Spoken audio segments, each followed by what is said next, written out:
The More Money Show with Steve Moore on the Red Apple Podcast Network. Welcome back, folks. This is the More Money Show. I am very pleased to be with you on this Saturday afternoon. By the way, I'm going to try to sneak in some calls at the end of the hour. That More Money Show hotline number is 1-800-848-9222 or 1-800-848-WABC. That's easier to remember, 1-800-848-WABC. And I'd like to get some new callers. If you call, I love calling to listening to some of our regular listeners because we have so much wisdom. But if you've never called in before to the More Money Show, I'm going to put you at the head of the line. Okay. So by the way, do we have Mr. Livingston? Yes, we do. Okay, so this is the answer to my quiz question that I presented to you right before we took our break, which is, who is the man who is the only person who's balanced our federal budget in the last 50 years? And a couple of my assistants here said, oh, that was Bill Clinton. And it is true that we balanced the budget when Bill Clinton was president, and he was there when it happened. And so he deserves certainly some of the credit. I always say that Bill Clinton, boy, I wish we had more Bill Clintons in the Democratic Party today. Bill Clinton was a genuine centrist Democrat in a party that's been unfortunately taken over by a radical left. But Bob Livingston was the chairman of the Appropriations Committee at that time. And he was the one who made the budget cuts, those tough cuts that Congress simply will not make today. And so, Bob Livingston, first of all, thank you for joining. I am saluting you for your great service to our country. Well, that's a wonderful introduction. Thank you very much, Steve. It's great to be with you. And I appreciate your having me on. I first have to say that I apologize because the last time you had me on, I was sitting on a peaceful, quiet restaurant porch, and three ladies who had too much to drink came running out about that time, and I tried to run away from them, and I just couldn't do it. So I think my last appearance with you was a little disjointed. No, but it was a great one, and that's why we're having you back by popular demand. So, by the way, Bob Livingston was as you can probably detect from his accent, was a congressman from the great state of Louisiana, and he has a new book out called Rainbow Chaser. And when I saw the book, I said, we got to get Bob back on. But before we get into your book, Bob, go back to that period, which was one of the most exciting periods of my political career, when you and Newt Gingrich and Dick Armey and a team of great patriots came in, and you made the cuts. You grew the economy. We did have 2 or 3 straight balanced budgets, which is something I didn't think we would see in my lifetime. What happened? How did it happen? Well, in 1995, the Republicans took control of the House of Representatives for the first time in 40 years. We did it under the leadership of Newt Gingrich, who was our captain, and we presented our case to the American people, and they decided to put us in. And we wanted to be revolutionaries. We wanted to change things. Right. Newt made me the chairman of the Appropriations Committee over some rather senior guys, and I was determined that we were going to cut the budget. I wanted to cut the budget since the time I'd been in Congress. Totally, I served about 22 years in Congress, but those last 4 years were exciting. And I was chairman of the Appropriations Committee. I worked with Senator Ted Stevens, and together and the Republicans controlled the Senate as well. And let me just interrupt you for 1 second, because I want to make sure our listeners understand. So the Appropriations Committee, you're the ones who are really in charge of how much money we're going to spend on each of these programs, and so it's a very important. You're looking at trillions of dollars of spending, and how are we going to allocate it? Where are we going to make the cuts? So that was a very powerful perch. Yes, thank you, Steve. I have to say that it was the discretionary budget. All of the things that, whether it's the White House, the cost of Congress, the cost of the Defense Department, the cost of any of the departments of the government are funded by the Appropriations Committee. Unfortunately, that includes, by the way, our military budget as well, right? Absolutely, all of the defense budget, all of the executive branch, but the other part of the budget, which is now well over 2/3 of the budget is entitles, automatic payments that come that provide benefits to people for all sorts of reasons, some of which we understand are now being stolen by theft by people that don't deserve those benefits, but that's another issue altogether. Anyway, we balanced it. It was the first time that the discretionary budget has been balanced in decades, and it's the last time it's been balanced in decades. Amazing. And so how'd you do it? I mean, because I remember back then there was a lot of opposition from the left about, people like you and Newt Gingrich were portrayed as the Grinch who was going to steal Christmas and, taking all these benefits away. But you pulled it off. And then we had a lot of revenue growth because the economy grew very rapidly at that time. What do you think was the key to that happening? Well, it's a sheer determination. I mean, basically, my first day as chairman before the committee, I stood before them, and it's on C-SPAN. You may be able to pull it up today. I came out with a little short knife that I'd gotten from an alligator hunter, called an alligator skinning knife, and I said, we're going to cut the budget.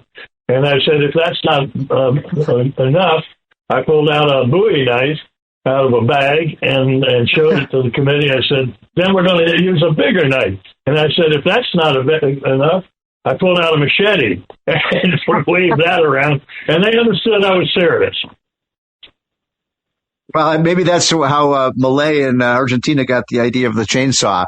But I have to say, I was a young kid back then. I was a fiscal analyst. And, I remember you guys said you were going to do it. But I have to be honest with you, Bob, I didn't think you could do it.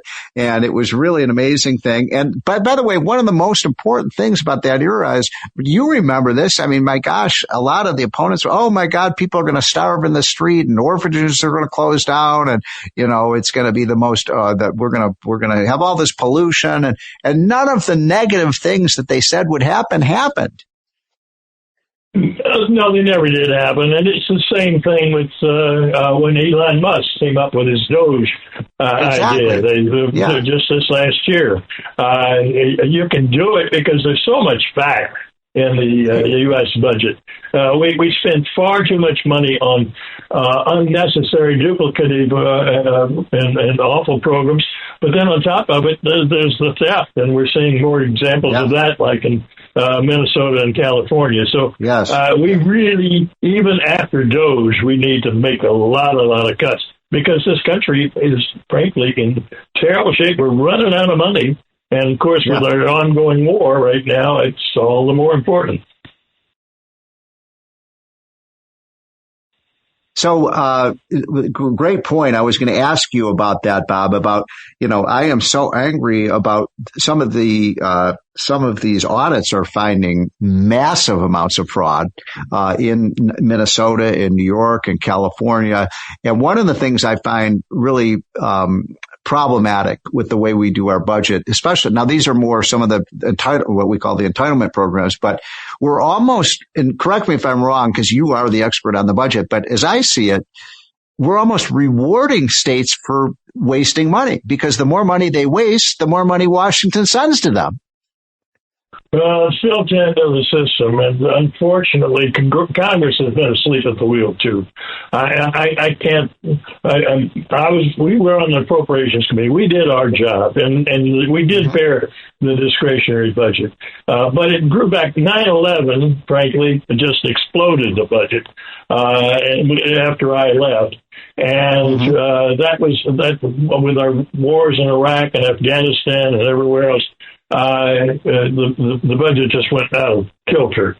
And now we're trying to pare back, but we've got a big job ahead of us. We do have to try to get the theft under control.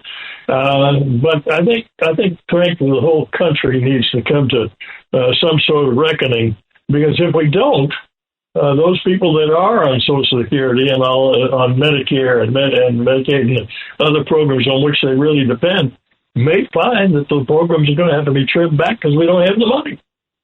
Right. I mean, it's amazing. You had, was it 2 or 3 or 4 years of balanced budgets? I forget. It was at least 3, I think. I think it was 2 or 3. They came in as I was going out in 1999, and they lasted until 9/11. So about 2 years is what we had. And once 9/11 hit, Katie barred the door. It exploded. I'll tell you, I remember towards the end of 2000, I think it was, when your budgets really took hold and we're now running surpluses. There was a big, you may recall this, I'll never forget it. There was a big argument of, well, what are we going to do when we run out of debt? We're not going to have bonds to be able to sell because we're going to, we're on a path almost to eliminate the debt. And here we are today with $36 trillion of debt. Yeah, it's gone the wrong way. But you mentioned something that I have to give credit to. Bill Clinton had a lot of smart people around him. And I negotiated with his budget people, and I have to say, we were able to reach a compromise. That's when Congress and the system worked. Yes. Clinton got himself in trouble because of his own foibles, but frankly, his administration, once he found out that people didn't like his initial 2 years of spending it on everything. Right. He came in. Right. Remember, he said the era of big government is over. And he did it. Can you imagine any Democrat saying that today? They won't.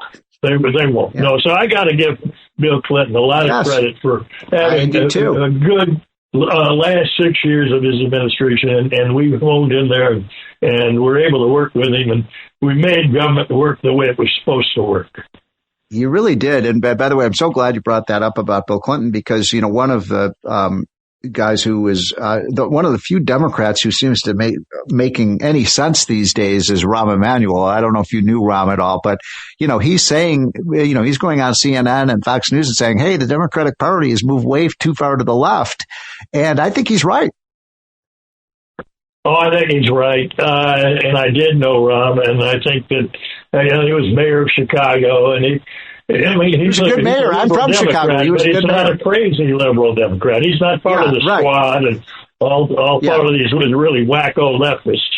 And we need somebody in the Democrat Party who's going to lead them to common sense. And I think he's not the only one, other than Senator Fetterman, who I think has become really a superstar. But Rahm Emanuel, I think, would do a lot of good for the Democrat Party. I think he would. Okay, we got just about 2.5 minutes left, and I apologize. I've left the best for last. And if we can't get through this, I want you to come on again because you're one of the listeners' favorites. Rainbow Chaser, what's that about? Your new book. I'm a prosecutor, was a prosecutor for 6 years before I went to Congress. I believe in criminal prosecution, but under the Biden administration, they took what is known as lawfare. It's a concept of using the authority of the government to go after individuals rather than after crimes. They abuse that system incredibly, and my book is about the victims of lawfare.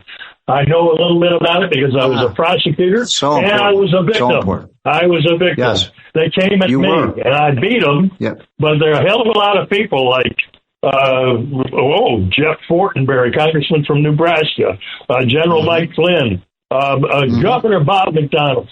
That man had the best 4 years in Virginia, and you can only have 4 years. He had the best 4 years in 50 years of Virginia. And 2 weeks later, this guy, Jack Smith, indicted him and ruined his life. And the Supreme Court ended up going unanimously that there was no law under which he was charged in the first place. I feel so sorry for McDonnell, but I feel so sorry for all these other people. I was charged, and they came at me, and I beat them, and I'm angry about it, and that's what the book's about. Be. Yeah. So, by the way, I have a fellow who I've gotten to know. He's been in jail for 10 years. I'm exaggerating a little bit, but not a lot. His crime was putting Donald Trump, posters in front of his house in a liberal district in Maryland. They threw him in jail. They put him in the Baltimore prison.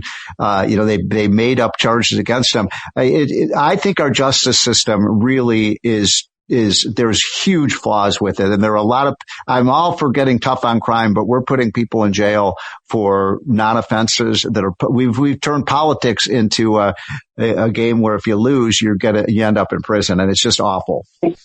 Well, it's more than awful. It's tyranny. If they misuse the Justice Department against innocent American citizens, that is tyranny. We don't have a democracy. We don't have a free government because Leventi Beria, who was Stalin's right-hand man, said, "Show me the man I can show you the crime," meaning that he could convict anybody if he wanted to. And they can. And the Biden Justice Department under Merrick Garland did exactly that. And I want to get even. I don't want to sweep this under the rug. I want everybody read the book. Yes. And by the way, Bob, you and I have to get together for lunch again soon because this is a major problem in this country. The justice system has been perverted. And if you have names, by the way, one of the things that people don't know about Donald Trump is he has pardoned thousands of people who did not belong in jail for non-crimes. And he will, if you've got good evidence, he will pardon these people, Bob. So we ought to get together. You know why? Because if he had 81 counts against him, it was lawfare against him. He was the biggest. He was the biggest victim of this. And he all right, Bob, we got to run. Hire the lawyers. He had the money to hire the lawyers and beat them, and he did beat them, and he was victorious. He did. But all of these people get these charges against them, and they go bankrupt. They're forced to plead guilty. They get felonies for their life. It's a horrible system, and we've got to beat it. We've got to change it. We do. I bet I was in court for 6 years on a bogus IRS charge against me. The government has unlimited money, and my attorney said, "Yeah, they say you owe the $100,000. It's clear you don't." But he said, "Just pay him the money because it's going to cost you more money to to take these people on. It's a corrupt system." And I'm so glad you wrote this book. Well, thanks. It cost me well over $1 million to defend myself. Frankly, had I not had a business, I would have been bankrupted myself. And if I hadn't had good lawyers, I could have been convicted of a felony and sent to prison. Yeah. Bob Livingston, thank you so much for coming on the show. This is the More Money Show, folks, and we will be right back. We're going to talk a little bit about politics in the next segment of the More Money Show. Thanks for listening to More Money with Steve Moore. You can hear More Money with Steve Moore Saturday afternoons at 1. If you like the podcast, share it with your friends and listen anytime at WABCRadio.com and download the WABC Radio app. Hit that subscribe button on all major podcast platforms. Plus, follow WABC on social on Instagram, TikTok, Facebook, and X. See you next time for a new episode so you never have to wonder. What the heck is going on here?